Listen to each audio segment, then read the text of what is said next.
Bismillahirrahmanirrahim. Alhamdulillah Rabbil Alamin.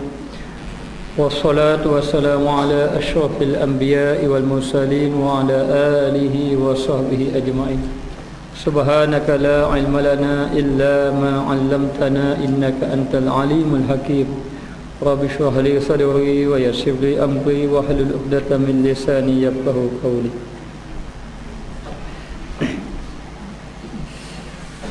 Yang ke-11, kelepasan daripada api neraka. Yang ini bagi orang yang bertakwa kepada Allah Subhanahu wa taala, maka Allah Taala akan memberi jaminan bahawa ia akan dilepaskan daripada azab api neraka.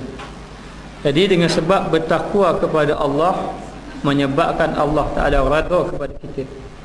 Bila Allah Taala redha kepada kita, maka akan dilepaskan daripada azab api neraka.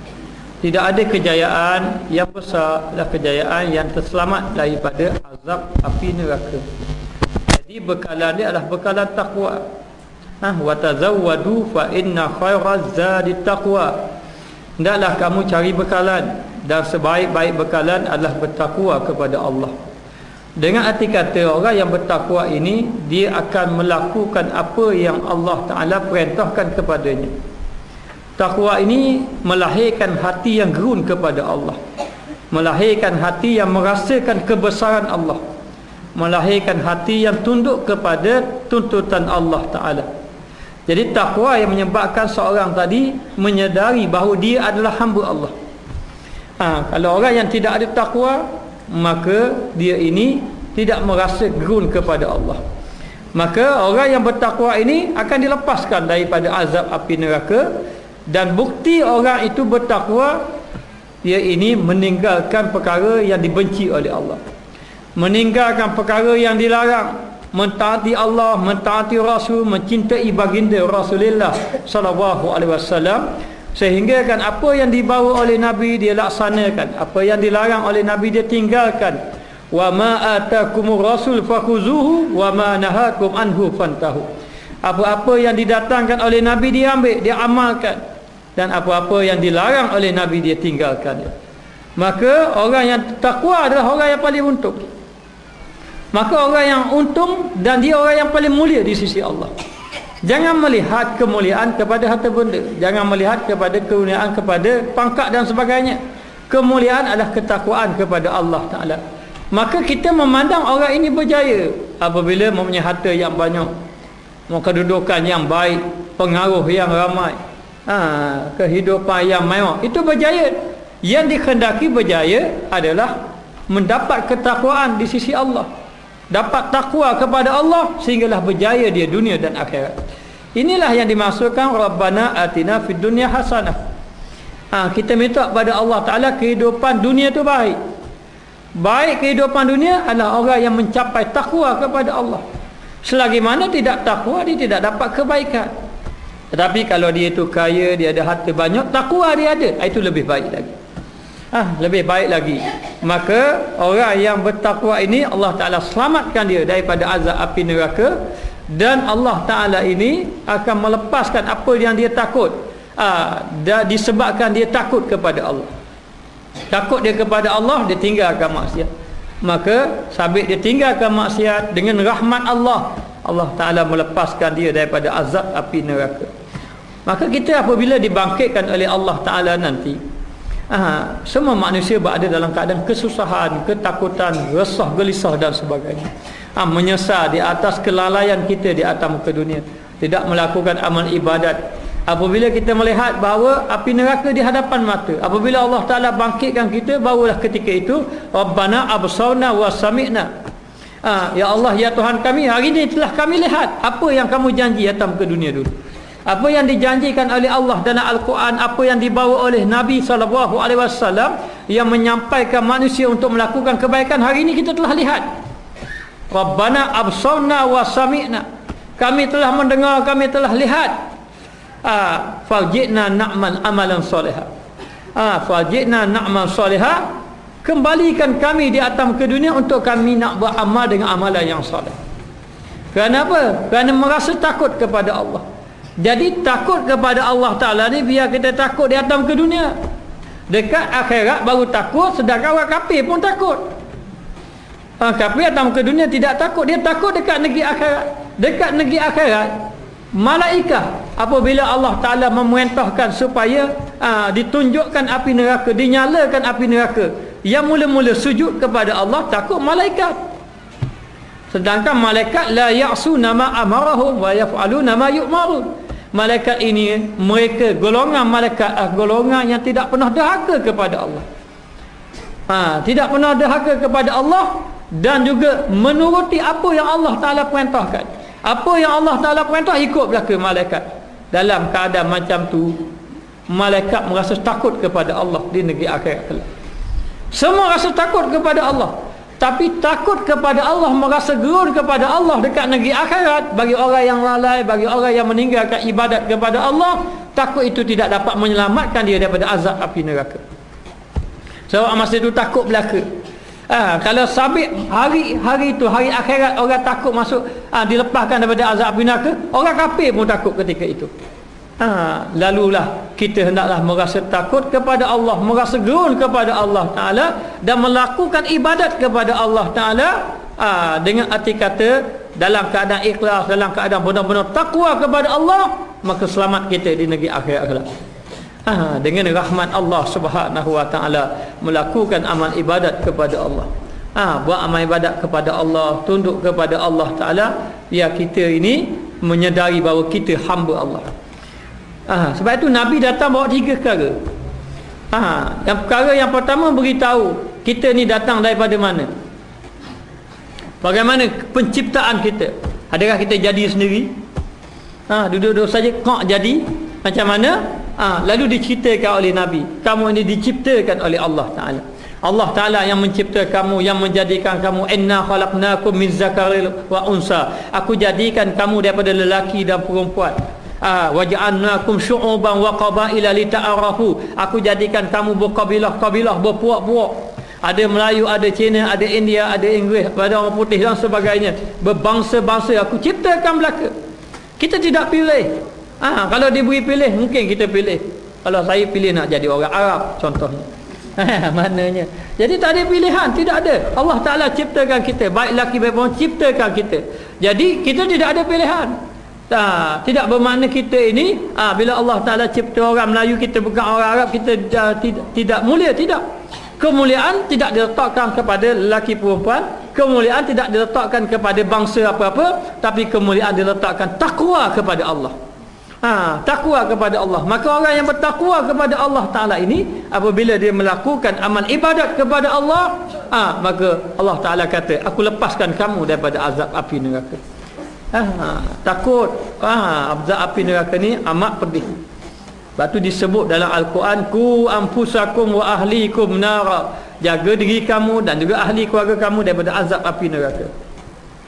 Jaga diri kita supaya kita tidak tercampak di dalam api neraka. Dan ingat, wa mallahu birab, wa mallahi sesungguhnya Allah Ta'ala tidak zalim dengan hamba-Nya. Sekali-kali Allah Ta'ala tidak zalim. Mana orang yang bertakwa, Allah Ta'ala tunaikan janji. Disediakan syurga ini bagi orang yang bertakwa, disediakan neraka ini bagi orang yang ingkar kepada Allah Subhanahu Wa Ta'ala. Lalu dia kata di sini keselamatan daripada azab api neraka seperti firman Allah Ta'ala, summa nunajjil ladzina taqaw. Kemudian kami akan beri kejayaan kepada orang yang bertakwa. Apa kejayaan yang sebenar? Kejayaan yang sebenar adalah selamat daripada azab api neraka. Bagi siapa yang selamat? Bagi orang yang bertakwa. Bagaimana orang yang bertakwa itu? Orang yang bertakwa itu adalah orang yang pertama mencari perkara gaib. Balik tadi Nabi bawa 3 perkara. Yang pertama, memberitahu kepada kita asal usul kita. Kita ini diciptakan daripada Allah. Yang kedua, Nabi membawa kepada kita, menyuruh kita melakukan amal ibadat, mengajar kita duduk atas muka dunia untuk apa? Untuk duduk saja-saja. Untuk melakukan amal ibadat, untuk mengabdikan diri kepada Allah, kerana kita hamba Allah. Allah Ta'ala tidak menciptakan kita dalam keadaan sia-sia, tidak.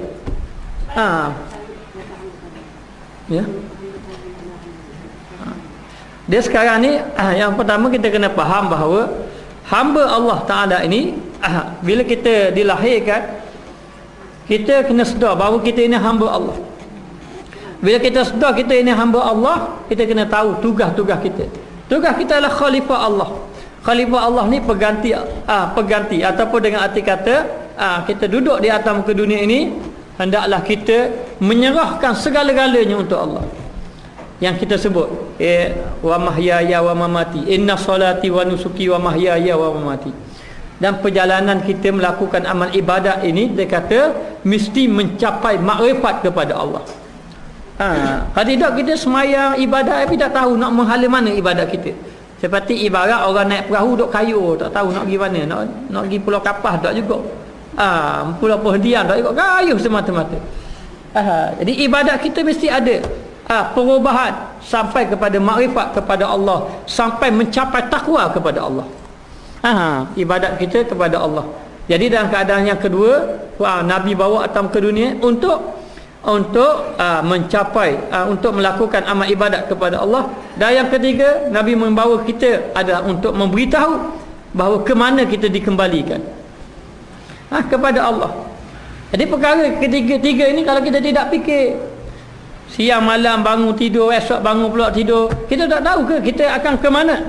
Ini yang dibawa. Ataupun kita tahu tapi kita melupai, maka siapa yang memahami tiga perkara ini akan lahirnya takwa kepada Allah.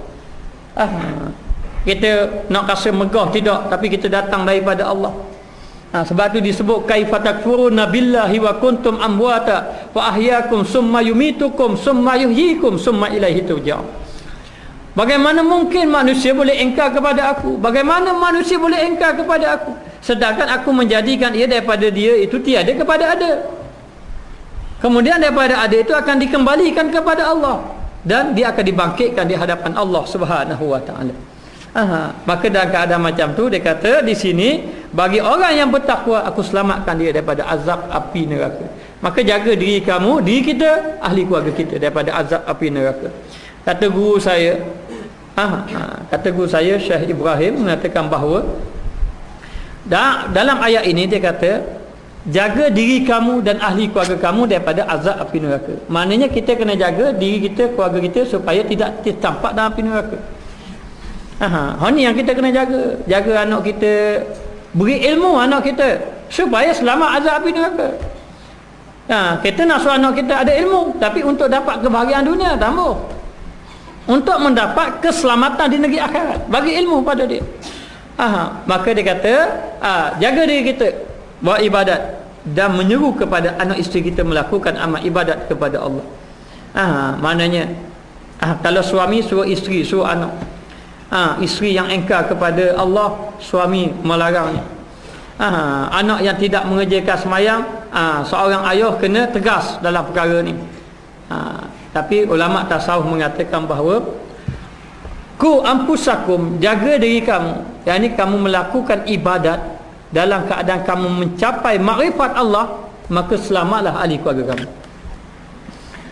Maknanya bila suami, bila sang ayah ataupun suami melakukan ibadat sampai kepada Allah, sampai mengenal Allah, sampai merasa takut kepada Allah, maka suami ini akan dapat menyelamatkan isteri dan anaknya, ibu bapa dia daripada azab api neraka.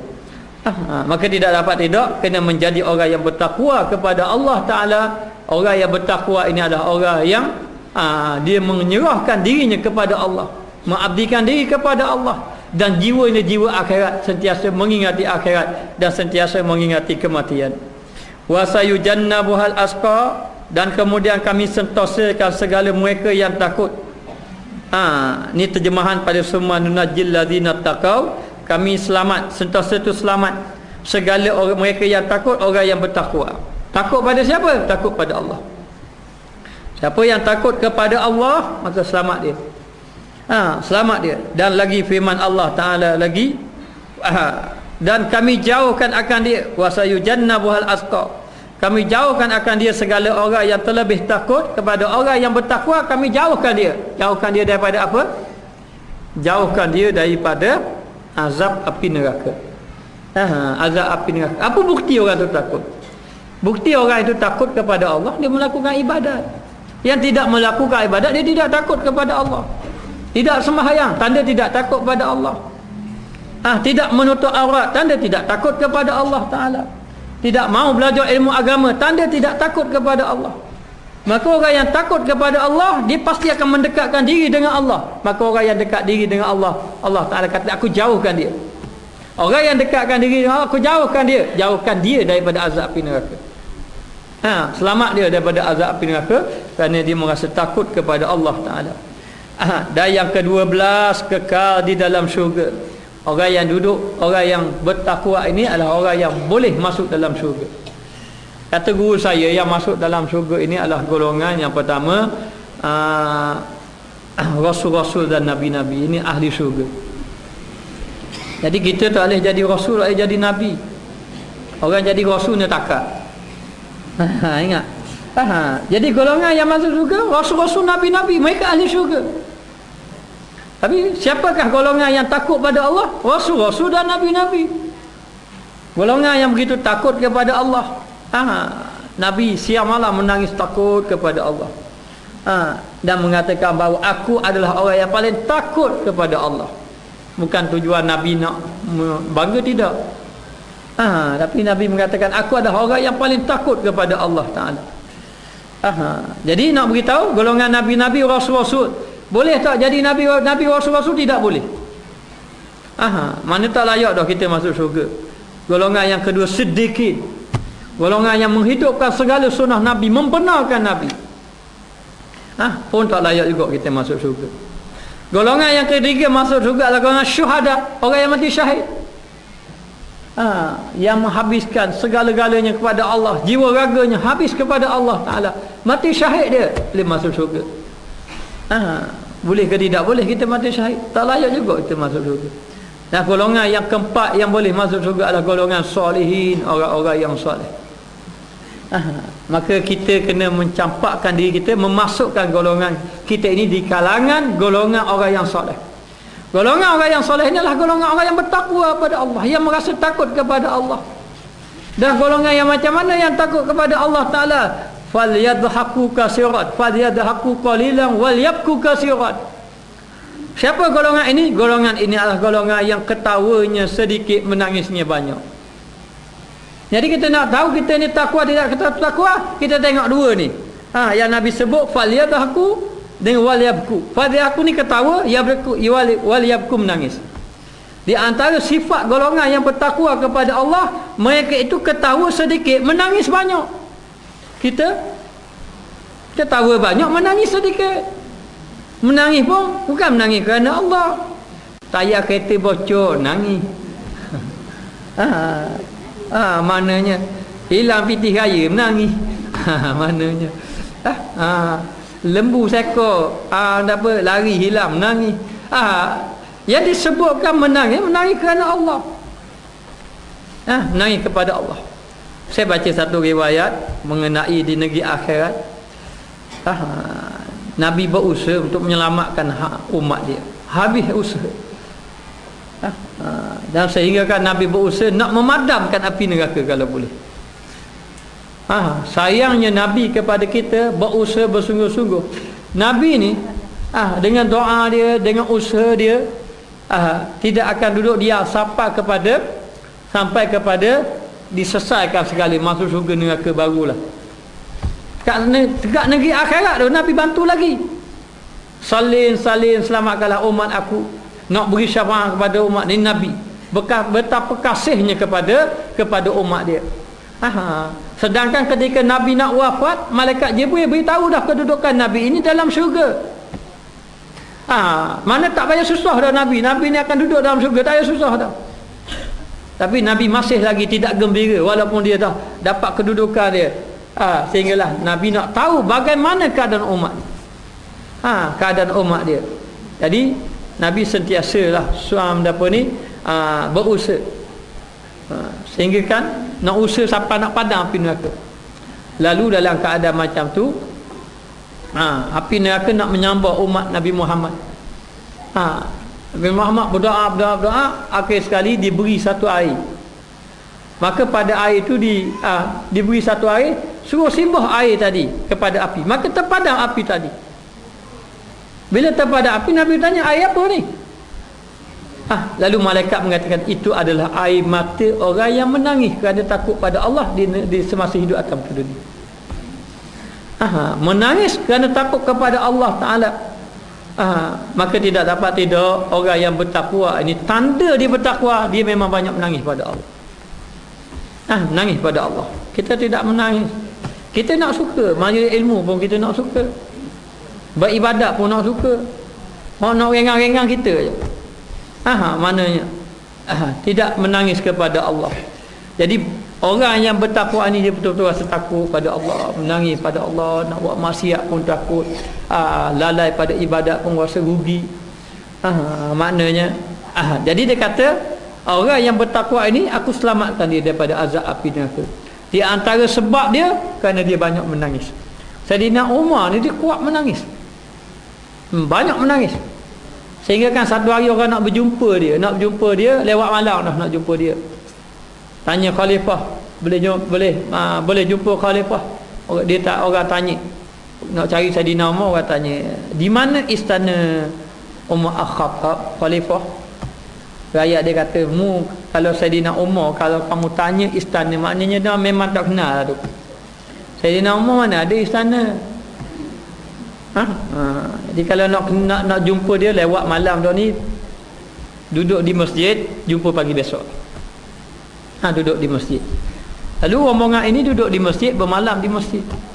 Bila bermalam di masjid, bermalam saja di masjid, malam itu rombongan tadi telah mendengar orang menangis malam-malam. Pukul 3 malam. Kita bukan dengar orang menangis, dengar orang berdengkur.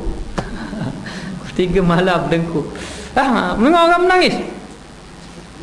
Lalu rombongan tadi cari siapa menangis malam-malam. Tengok ada seorang pemuda yang sedang menangis malam-malam. Nangis dengan Allah. Nangis dengan Allah. Oh, puji bagus orang ni. Ni rakyat ni. Rakyat orang Sayyidina Umar. Dah tahu lagi siapa. Tengok orang pemuda tadi. Besokkan hari lepas pada sembahyang ni nak jumpa Sayyidina Umar. Lalu rombongan tadi pun pergi jumpa. Ditunjuknya seorang lelaki yang bernama Khalifah Umar Ibn Khattab. Rombongan tadi terkejut kerana yang menangis malam tadi adalah Umar Al-Khattab. Siapa Sayyidina Umar Al-Khattab? Sayyidina Umar Al-Khattab adalah orang yang telah dijamin syurga. Orang yang telah dijamin syurga. Ibadat dia cukup banyak. Dan Sayyidina Umar Al-Khattab kuat dia menangis kepada Allah. Dikatakan bahawa daripada kelopak mata dia ada satu macam jaluran hitam. Kesan dia menangis kepada Allah. Makna je. Ada jaluran hitam ni sebab menangis. Kuat menangis kepada Allah Ta'ala kerana takut dia kepada Allah Subhanahu Wa Ta'ala, walaupun dia ini orang yang telah dijamin syurga. Kita tak ada orang nak jamin kita syurga. Tu kita banyak ketawa. Dia kena banyak menangis, rasa takut kepada Allah Ta'ala. Dan orang yang selamat daripada Allah ini, orang yang selamat daripada azab api neraka adalah orang yang benar-benar bertakwa kepada Allah.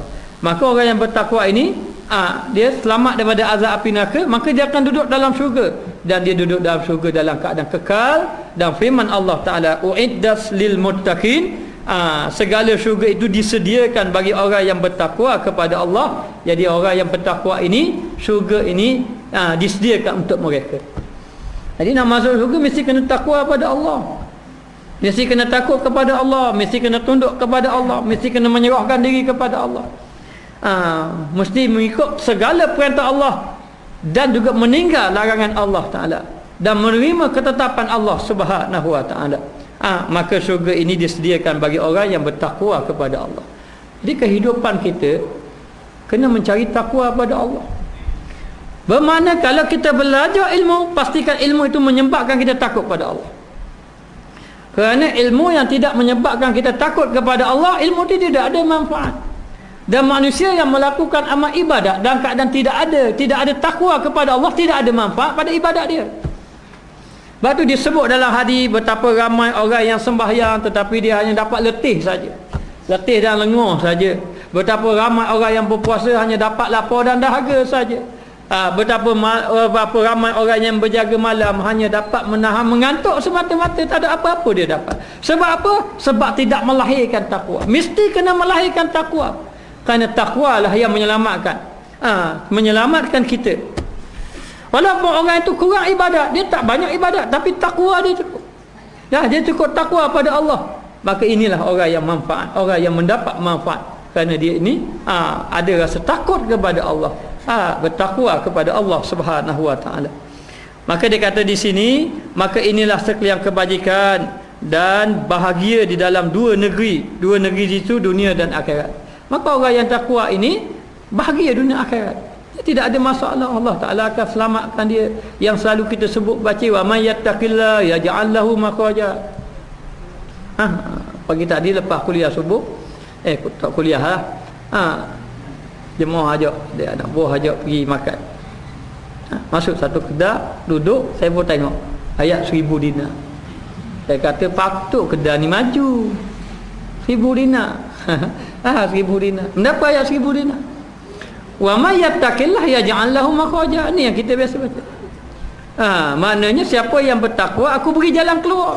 Mana jalan keluar ni? Orang yang bertakwa, Allah Taala beri kesenangan, dia tak susah. Dia akan tenang hidup dia. Dia akan tenang hidup dia. Tidak ada kesusahan bagi diri dia. Bukan tidak ada ujian, ada ujian. Tetapi ujian dia itu disertai dengan pertolongan kepada Allah Ta'ala. Sebab apa? Sebab dia sudah tidak takut apa. Orang nak kata dia apa-apa, tak apa. Sebab apa? Sebab dia hatinya sudah bergantung kepada Allah. Tanda orang yang bertakwa ni, kita tengok dia dah hati tenang dah kita. Jadi nak beritahu di sini, orang yang bertakwa ini Allah Ta'ala beri bahagia dia, dunia dan akhirat. Dunia pun dia bahagia. Kalau orang itu harta banyak pun, kalau tidak ada takwa, dia tak bahagia. Walaupun dia pangkat besar pun tidak bahagia. Kebahagiaan tu letak pada apa? Kebahagiaan itu letak kepada takwa kepada Allah Ta'ala. Maka dia kata segala kebajikan, kebaikan, dan juga bahagia, kebahagiaan di dalam dua negeri, iaitu dunia dan akhirat, di bawah takwa, yakni masuk di bawah takwa. Kebahagiaan nak dapat dunia akhirat, takwa. Yang dapat dunia akhirat tu. Sebab tu kita kena cari jalan takwa, jalan takut pada Allah. Bukan bermakna kita takut pada Allah jadi hidup kita susah, tidak. Kita takut kepada Allah, hati sentiasa ingat pada Allah, tapi Allah Ta'ala tidak susahkan kita. tidak susahkan kita, hanya menyebabkan kita sentiasa ingat kepada Allah. Maka orang yang sentiasa ingat pada Allah, Allah Ta'ala akan beri pertolongan pada dia. Dan dekat negeri akhirat, Allah Ta'ala akan ingat kepada kita, kalau kita atam ke dunia ingat pada dia. Tapi kalau atam ke dunia kita tak ingat langsung pada Allah, maka dekat negeri akhirat Allah Ta'ala sedikit pun tidak memandang pada kita. Maka tidak dapat tidak, jalan yang perlu kita cari takwa. Belajar ilmu nak takwa. Belajar ilmu pastikan kita rasa takut pada Allah. Kalau belajar ilmu biar kita rasa nak menangis pada Allah. Kalau kita belajar ilmu biar berasa nak melakukan ibadat kepada Allah Ta'ala. Kalau kita melakukan ibadat kepada Allah, buat ibadat biar kita rasa ibadat kita semakin dekat dengan Allah Ta'ala. Kita tak mahu ibadat kita sama je setiap tahun, pas tahun-setahun, sedangkan perjalanan kita semakin hampir kepada Allah Ta'ala. Maka dia kata di sini, dan jangan kamu lupakan, dan jangan kamu lupa akan bahagia kamu, bahagian akan bahagian kamu, yakni habuan kamu, wahai laki-laki daripadanya. Maknanya wahai orang-orang yang beriman, jangan kamu lupa bahagian kamu, bahagian kamu. Maka tidak dapat tidak, kita kena cari ketakwaan kepada Allah. Takwa kepada Allah, jalan selamat takwa saja. Orang yang bertakwa pada Allah, maka Allah Ta'ala akan tundukkan segala-galanya pada dia. Dia tak akan jadi hamba dunia, dunia jadi hamba pada dia, kalau dia benar-benar bertakwa kepada Allah. Kemudian yang menghimpunkan padanya, ini kelakuan daripada pekerjaan ibadat, tiga usul, tiga asasnya. Maka dia kata yang pertama taufik dan ta'yid. Ta'yid ni yakni menguatkan. Maka pertamanya, dan iaitu bagi orang yang bertakwa, Maknanya yang menghimpun perkara yang baik ini, tiga perkara yang dihimpunkan pekerjaan ibadat ini, yang kita boleh buat amal ibadat. Yang pertama dengan sebab taufik. Apa makna taufik? Pertolongan Allah. Kita tak boleh buat amal ibadat kecuali dengan pertolongan Allah. Kalau tak sabit pertolongan Allah, tak boleh angkat takbir kita. Kalau tak sabit pertolongan Allah, kita tidak akan sampai ke majlis ilmu. Kalau tidak sabit pertolongan Allah Ta'ala, tidak mampu kita berpuasa. Maka ibadat yang kita buat itu semua pertolongan Allah. Dan pertolongan Allah Ta'ala ini, Allah Ta'ala beri pertolongan di atas ketakwaan kita pada Allah. Semakin kita bertakwa pada Allah, semakin Allah Ta'ala beri pertolongan kepada kita. Semata, kenapa kita jadi malas buat amal ibadat pada Allah? Sebab takwa kita kurang. Kita kurang takut pada Allah. Tapi bila kita takut kepada Allah, jadi semua jadi ringan. Jadi ringan. Sebab hati sudah rasa takut kepada Allah Ta'ala. Maka di antara sebabnya, yang pertama dia kata taufik, mendapat taufik ataupun ta'yid, dapat dikuatkan oleh Allah Ta'ala dalam melakukan amal ibadat, adalah disebabkan bagi orang yang muttaqin, yakni bagi orang yang bertakwa kepada Allah. Takwa kepada Allah. Jadi bila kita bertakwa, Allah Ta'ala beri kekuatan kita melakukan amal ibadat kepada Allah. Tapi bila kita buat maksiat, jadi lemah kita. Sebab apa kita payah buat amal ibadat? Kenapa kita payah menangis kepada Allah? Ada setengah orang dia sebut astaghfirullahalazim, nangis lalu. Nangis lalu. Batu disebut dalam Al-Quran, innamal mu'minuna allazina idza dzukirallah wajilat qulubuhum. Orang-orang yang benar-benar beriman kepada Allah, apabila sebut nama Allah, gementah lalu hati, takut lalu kepada Allah. Sayyidina Ali bila dengar azan pucat muka. Allahu Akbar, Allahu Akbar. Dengar Allah Maha Besar, takut, pucat muka. Takut kepada Allah Ta'ala. Menangis, sebut nama Allah, menangis. Kita istighfar, la ilaha illallah, tak ada benda. Tidak menangis kepada Allah. Maknanya akad takbir tu, nak menangis dalam semayang lah tu. Kadang-kadang menangis juga dalam semayang, ingat piti hilang. Akad takbir, siapa pula bahar piti aku sedih pula. Menangis juga. Siapa yang menangis dalam sembahyang hari ni? Siapa yang menangis apabila nama Allah disebut? Siapa yang menangis apabila sedang berzikir dengan Allah? Siapa menangis? Kerahnya hati kita. Sebab apa? Sebab dosa. Dosa yang menyebabkan kita ini jauh dengan Allah. Dosa yang menyebabkan kita berat melakukan ibadat pada Allah. Maka orang yang bertakwa kepada Allah, Allah Ta'ala beri kekuatan dia ibadat. Bukan saja kekuatan ibadat, Allah Ta'ala beri pertolongan pada dia. Sebab apa? Sebab dia takut pada Allah. Yang jadi kuat ibadat ni sebab apa? Sebab takwa. Bukan kerana tubuh besar dah. Orang muda tidak semestinya kuat ibadat. Mayang terawih kita tengok, kalau buat 20 rakaat, yang habis orang tua je habis. Orang muda tembok lagi tak bagus, 8 tembok, 8 lagi. Jadi yang menguatkan ibadat adalah takwa pada Allah. Jadi dalam kita belajar ilmu sebagai contoh, sama ada dalam kita belajar ilmu, dalam melakukan ibadat, apa yang kita cari? Kalau tak ada benda, tak ada tahu. Asal ibadah saja, orang semayang, orang puasa. Tak depan puasa pula. Tak depan puasa pula, lepas tu akan datang pula orang mengaji. Tetapi kita tak tengok, bila tidak ada kata takwa pada Allah, kita tak kisah pun. Tak boleh, kita kena cari takwa pada Allah. Kerana selagi mana ibadat kita tidak menimbulkan takwa kepada Allah, maka ibadat itu tidak memberi manfaat pada kita. Kerana kejayaan kebaikan asal membawa kejayaan kebaikan itu adalah bagi orang yang bertakwa kepada Allah Subhanahu wa taala. Maka dia kata di sini, jangan kamu lupakan bahagian kamu. Kemudian yang menghimpunkan padanya ini kelakuan daripada pekerjaan ibadat, 3 unsur. Yang pertama taufik dan ta'yid. Dan seperti firman Allah, innallaha ma'al muttaqin, dan Allah Ta'ala bersama orang yang bertakwa, yakni Allah Ta'ala menolong orang-orang yang bertakwa. Maknanya bukan duduk bersama dengan kita, Allah Ta'ala tidak bertempat. Tapi maknanya Allah Ta'ala menolong orang-orang yang bertakwa kepada Allah Ta'ala. Sebab itu sahabat Nabi berperang dalam peperangan Badar 313. Lawan 1000, Allah Ta'ala beri kemenangan kepada tentera Badar. Sebab apa? Sebab bertakwa kepada Allah Ta'ala. Bila bertakwa saja kepada Allah, maka Allah Ta'ala beri pertolongan. Kata guru saya, dia kata masyarakat hari ini yang bermasalah, masalah suami, masalah anak, masalah isteri, masalah kewangan, masalah jiran, berlaku segala permasalahan, penyelesaian dia takwa. Penyelesaian dia adalah takwa. Apabila manusia tidak bertakwa kepada Allah, tidak bertakwa kepada Allah, maka macam mana dia nak jadi tenang? Sebab orang yang tidak takwa pada Allah sebenarnya dia jauh. Bila dia jauh pada Allah, tidak ada pertolongan datang daripada Allah. Ada perjalanan dia adalah perjalanan bertakwa kepada Allah. Mendekatkan diri kepada Allah Ta'ala.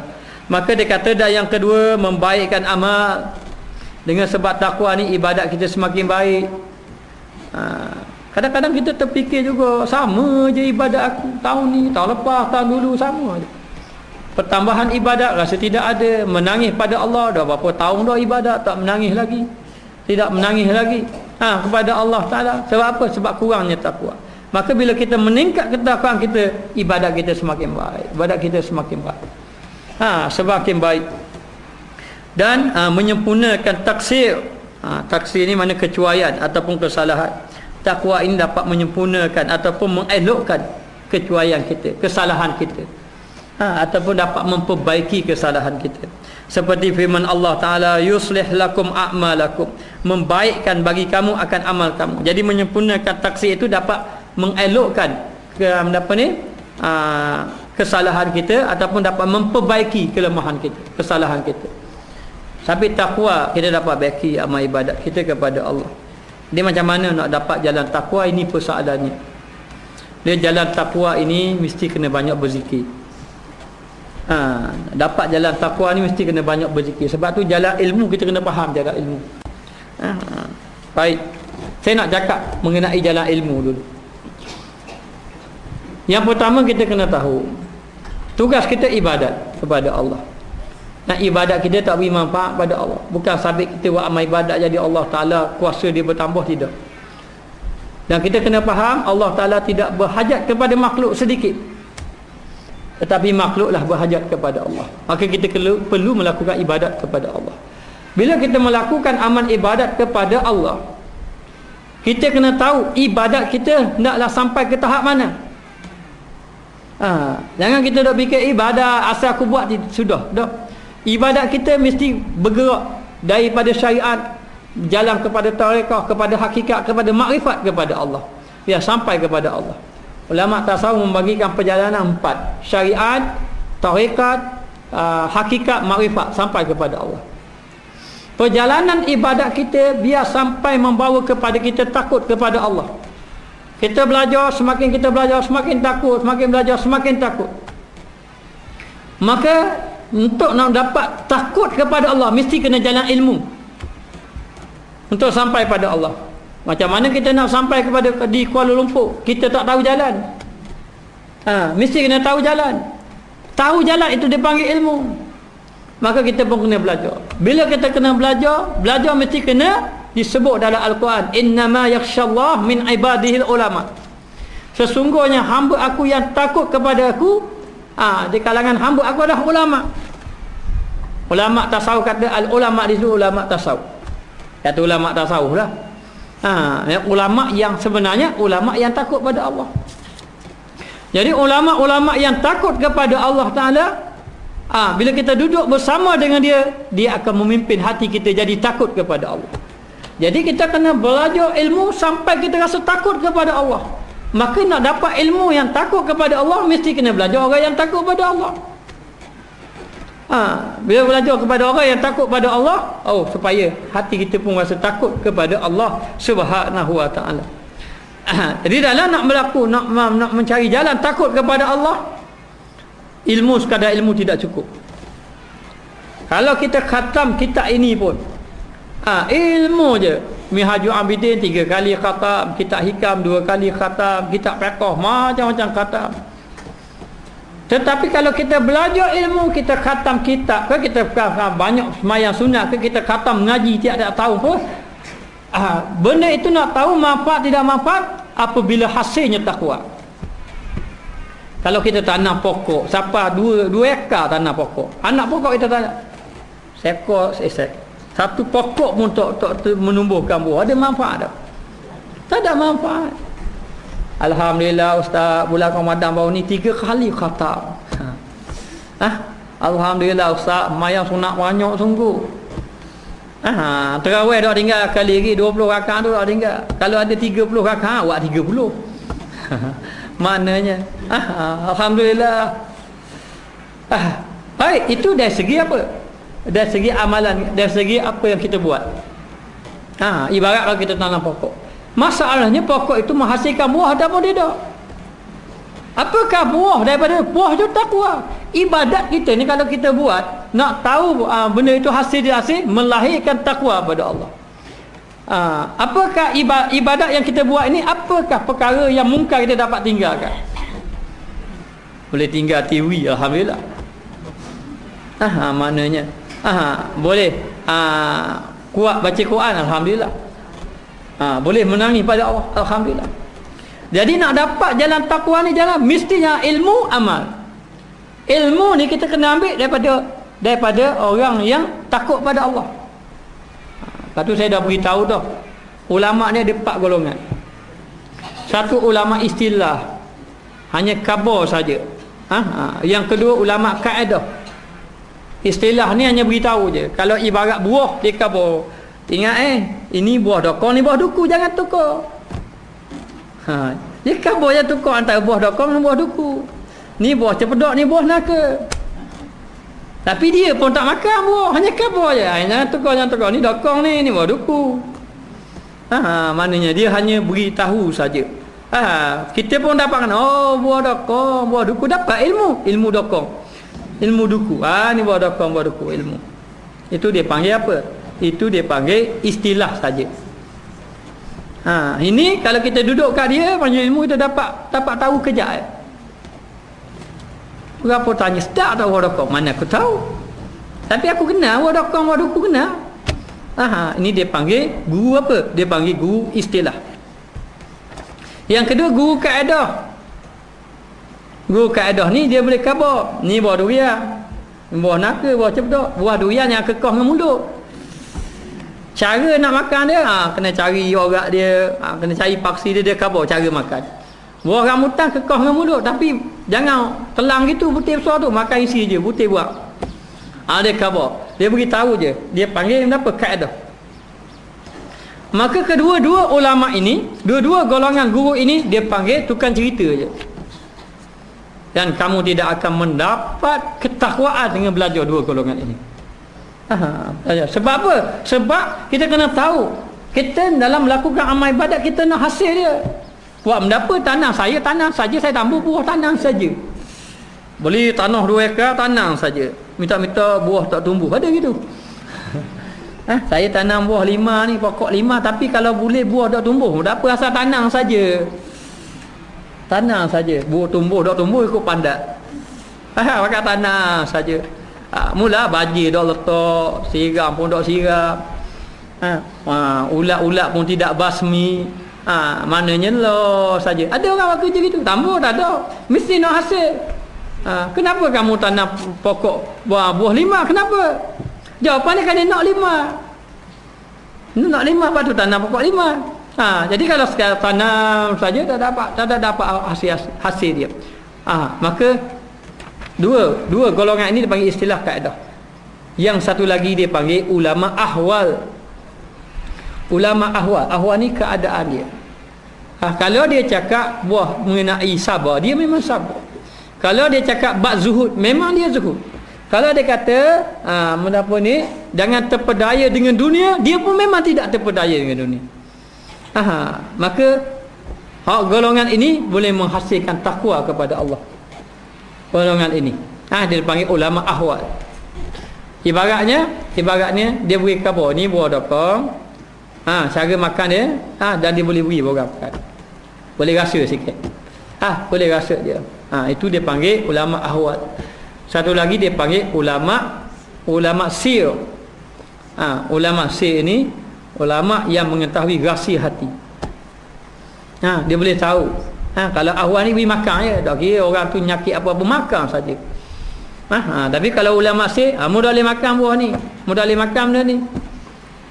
Dia tahu penyakit-penyakit hati.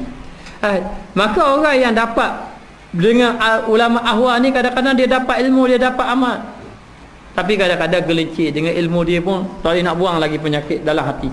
Tapi kalau duduk dengan ulama sihir, penyakit hujub takabur ni boleh buang, dengan syarat kita berjumpa dengan ulama sihir, ataupun dikenali dengan guru mursyid, ataupun dikenali dengan Rabbani. Bukan kumpulan Rabbani tu tak dah. Tu Rabbani ni orang yang dapat memimpin hati kita. Tujuan dia apa? Tujuan ni kita nak mencari orang yang membawa kita kepada takwa kepada Allah. Maka kalau kita belajar ilmu tidak takwa kepada Allah, bermakna ilmu kita hanya sekadar ilmu, tidak dah menghasilkan buah. Ataupun kita beramal, tetapi amal itu tidak dapat memberi manfaat juga pada kita. Seperti kita tanam pokok, keluar buah, tapi buah itu buah yang tidak dapat makan. Tanam buah naka, alhamdulillah ada kok naka, tengok ulat saja dalam. Maknanya maka tidak dapat, mesti kena sampai kepada takwa kepada Allah Subhanahu wa taala. Maka dia kata mengelokkan amal ibadat kamu, menyebabkan amal ibadat kamu menjadi elok. Yang jadi elok tu takwa lah. Baru amal ibadat kita semakin molek. Ada seorang hamba Allah yang mari jumpa kemarin. Alhamdulillah Ustaz, tahun ni dapat kau ikut. Ikut semayang malam dia tu. Ni berkat doa Ustaz lah, dia kata. Lama dah, bertahun nak buat. Tak jadi tahun ni boleh. Tahun ni boleh. Jadi masalah bukan masalahnya, dia kata yang paling penting biar ada. Hanya saya beritahu dia, yang paling penting bila kita belajar ilmu, bila kita buat amal, biar ada perubahan. Biar sampai kepada yuslih lakum a'malakum, mengelokkan amal ibadat kamu. Biar sampai ada elok. Okey, baik. Kadang-kadang kita bertambah ibadat. Bagaimana akhlak kita? Ibadat semakin banyak, tapi semakin sombong. Sombong dengan ibadat banyak. Jadi yang dimasukkan yuslih lakum ni biar elok kita. Elok kita dengan Allah, hati kita bersih, akhlak kita molek, ibadat kita bertambah. Kalau ibadat bertambah, akhlak tidak bertambah, tambah juga. Maknanya. Jadi yang menjadi elok, yang menjadi baik akhlak adalah hasil daripada takwa. Jadi masalah kita kalau ibadat, kita buat ibadat tidak datangkan takwa kepada Allah, kerana ibadat kita ni ibadat yang tidak baik, tidak elok. Maka yang mengelokkan ibadat takwa lah. Takwa kepada Allah Ta'ala. Dan yang ketiga, qabul amal. Qabul amal ni diterima amal.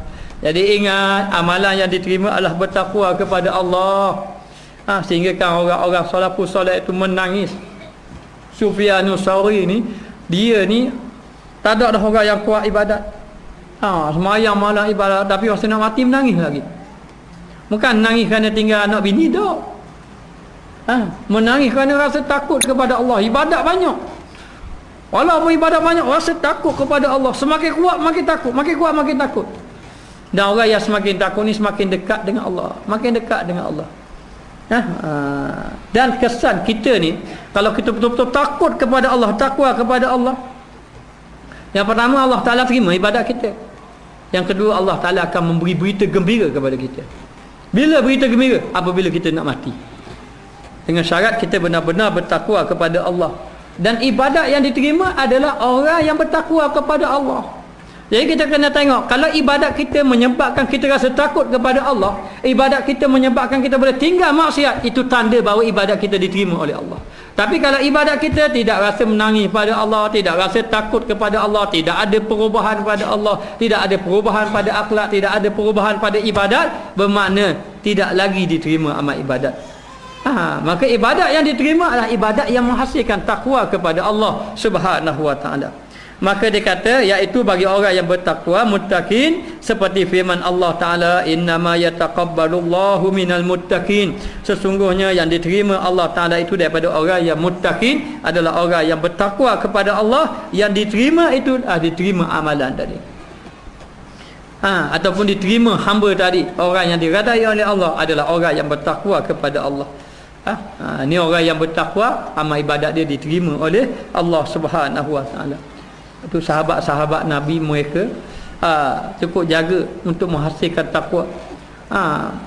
Dan mereka ni tidak sabar nak berjumpa dengan Allah Ta'ala. Ni golongan sahabat-sahabat Nabi. Baik, kita tengok. Dan edaran ibadat atas ini perkara yang 3 diberi taufik awalnya hingga kau kerjakan amal. Dia kata ibadat ini yang menghasilkan takwa ini mula-mula pada awalnya Allah Ta'ala beri pertolongan kita. Jadi nak beritahu tanda kita ni menghasilkan takwa ni, Allah Ta'ala beri kekuatan ibadat. Itu ada takwa, tambah takwa. Jadi sama je kalau tahun ni, tahun lepas dengan tahun ni alah banyak sikit. Itu maknanya ketakwaan tu sudah bertambah. Ketakwaan tu sudah bertambah. Macam mana takwa boleh bertambah? Boleh jadi sebab dia berjumpa dengan guru yang boleh membimbing dia. Boleh jadi ada benda-benda yang memberi kesedaran pada dia. Sama ada melalui guru, ataupun sama ada melalui musibah yang ditimpakan kepadanya, ataupun melalui nasihat-nasihat orang. Tak kira lah, Allah Ta'ala beri, Allah Ta'ala buka, bertambah. Maka peringkat awal nak datang takwa dia, Allah Ta'ala beri kuat raja ibadat sikit. Pertambahan. Hinggalah engkau kerjakan amal. Hinggalah dikerjakan amal, kemudian dibaikkan. Kemudian dibaikkan bagi taksir. Maka dibaikkan dari mendapat taksir. Taksir ni kesalahan. Jadi dielokkan ibadat kita yang silap-silap tu jadi dibaikkan. Dulu ibadat banyak salah, kita dah banyak baiki ibadat kita hinggalah sempurna qabulnya, yakni sempurna penerimaan daripada Allah.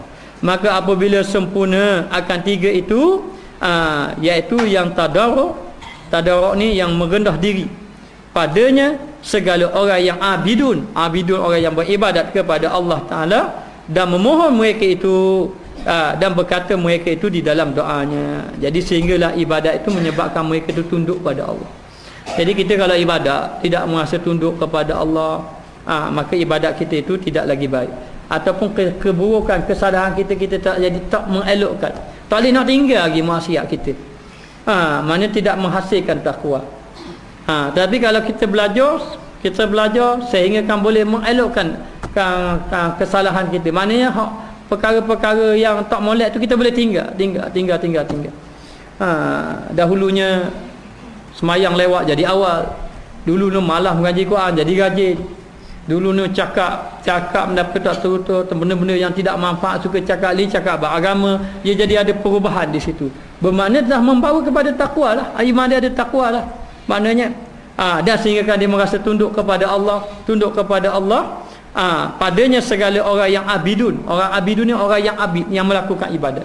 Orang yang banyak melakukan ibadat kepada Allah dan memohon mereka itu. Memohon mereka itu dan berkata mereka itu dalam doa dan sentiasa mohon pada Allah. Dah banyak mohon pada Allah. Sebab tu kekuatan kita ni pada doa. Kita banyak meninggalkan doa.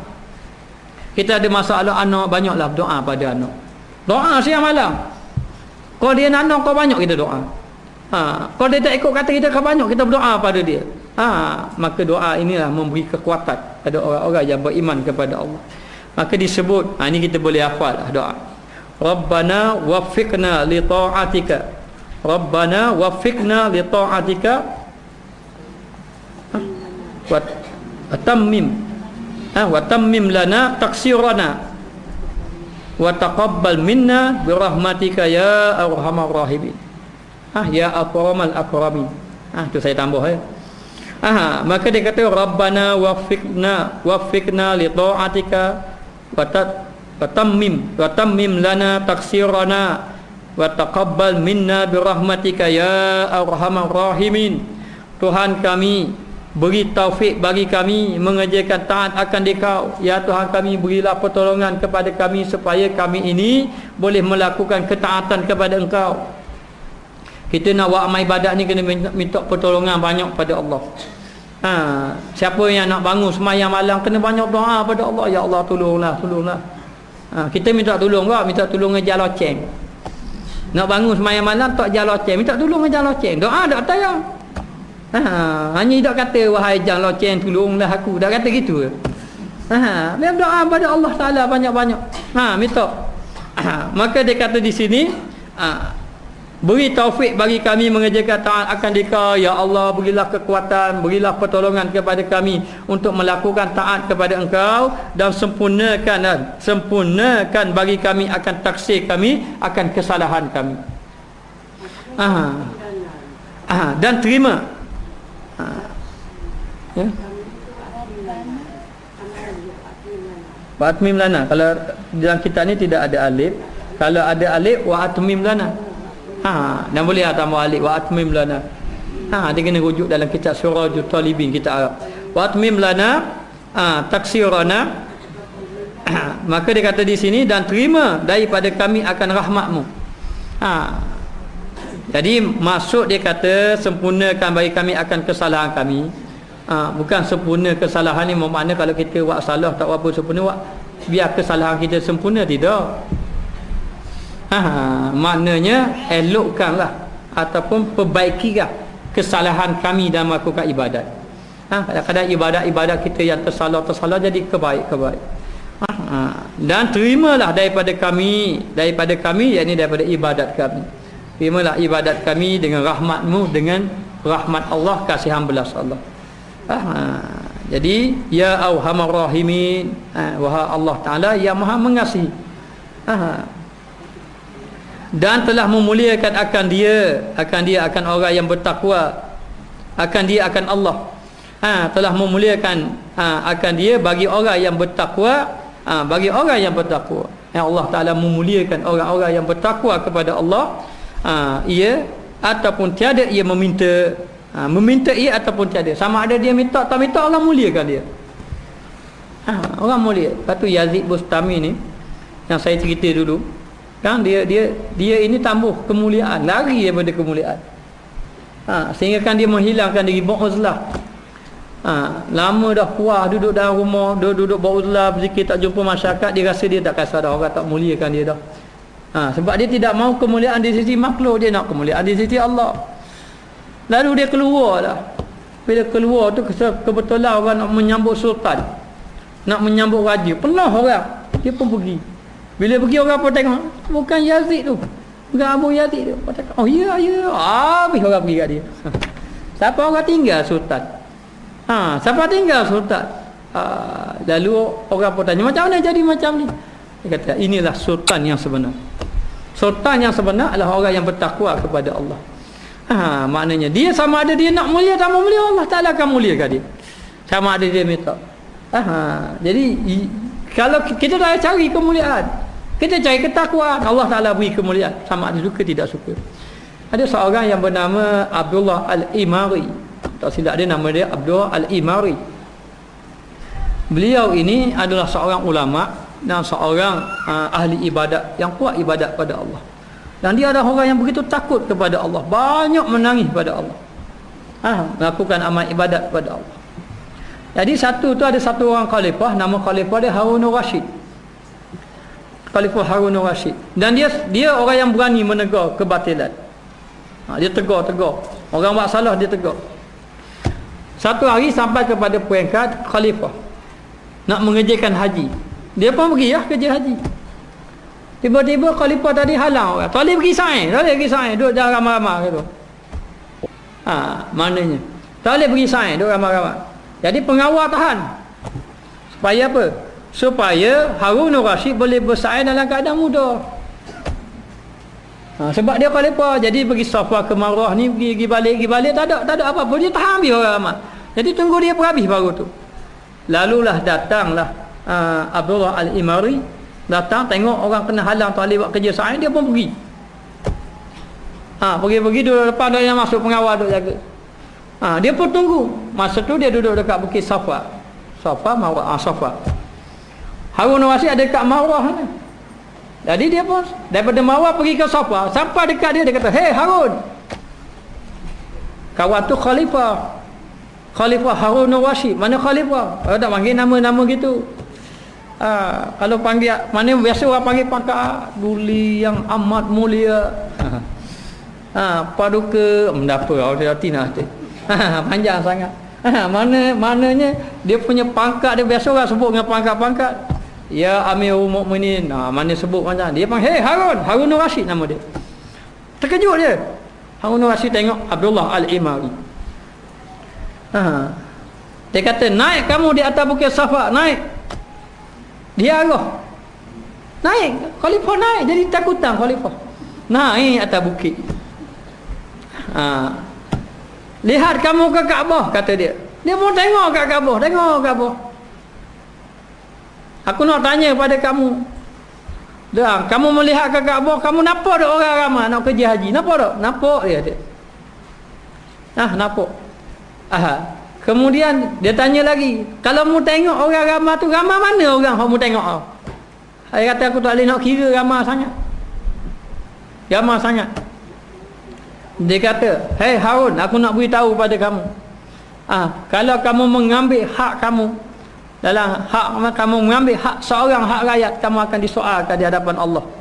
Bagaimana kamu menyekat hak orang ramai ini nak melakukan ibadat pada Allah? Siapa nak sa'i pun tak boleh. Harun Rashid takut tak? Akhir sekali pergi dekat Abdullah Al-Imari tadi, pergi menangis depan Abdullah tadi. Menangis. Lalulah disuruh orang lain buka. Baru-baru pergi tawaf. Tawaf ni sa'i. Mungkin sa'i ramai-ramai.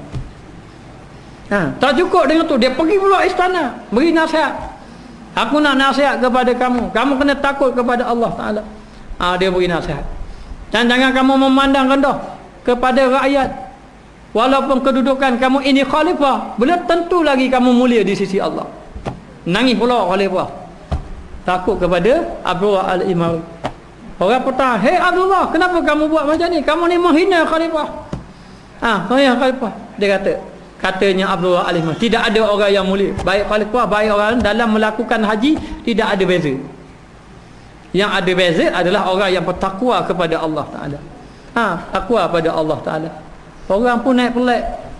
Siapa khalifah jadi takut kepada dia? Takut kepada dia, sehingga kan khalifah kata, aku ini sentiasa menghindari daripada berjumpa dengan Abdullah Al-Imari, sehingga kan dia kata, kalau sahaja Abdullah ni suruh aku akan ikut, kata dia.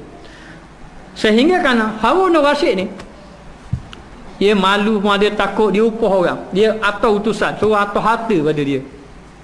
Biar Abdullah Al-Imari ni dapat harta, senang sikit, tak nasihat ingat bab piti dapat. Maknanya khalifah. Khalifah dia harta utusan, bagi atau harta.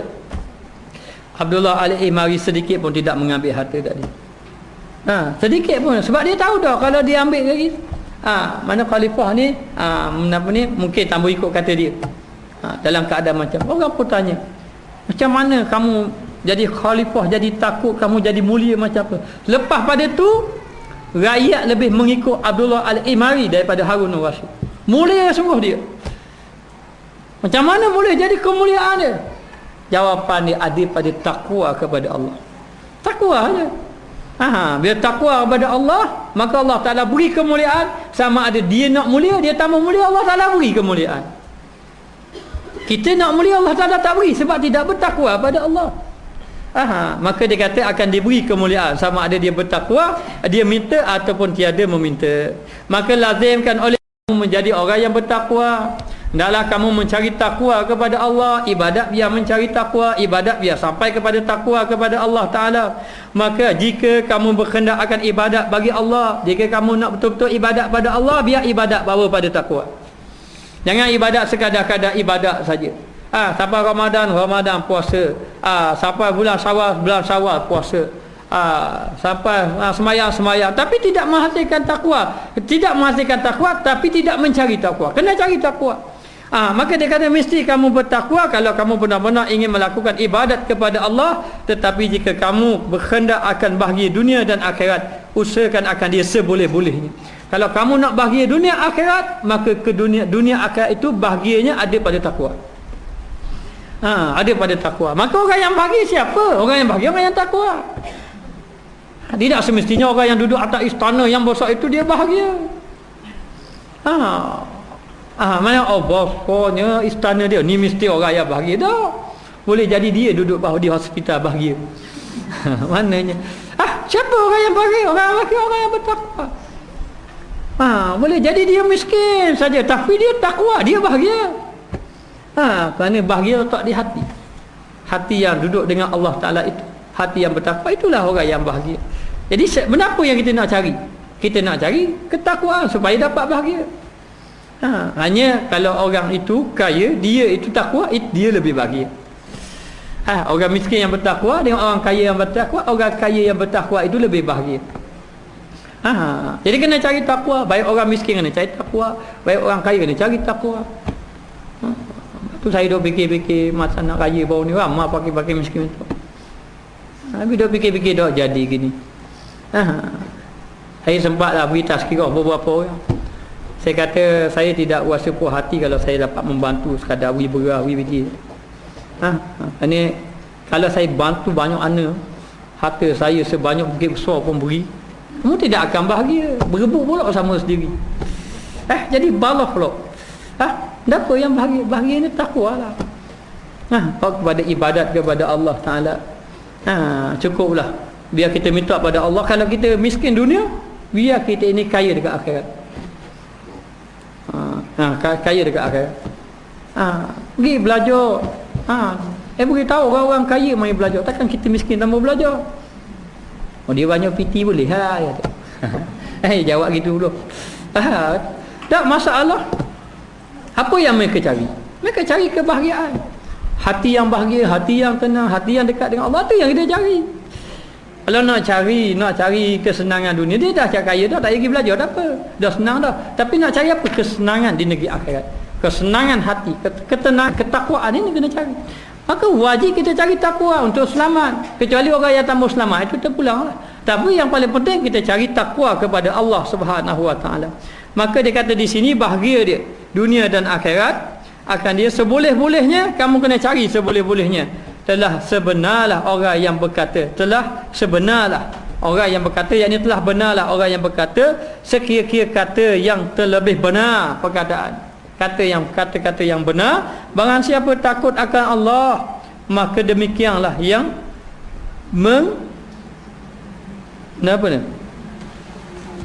menghalaukan kepadanya perniagaan yang sangat laba, sangat untung. Ataupun menghalakan pun boleh. Menghalakan ataupun membawa kepadanya perniagaan yang sangat untung. Jadi perniagaan yang sangat untung dah apa?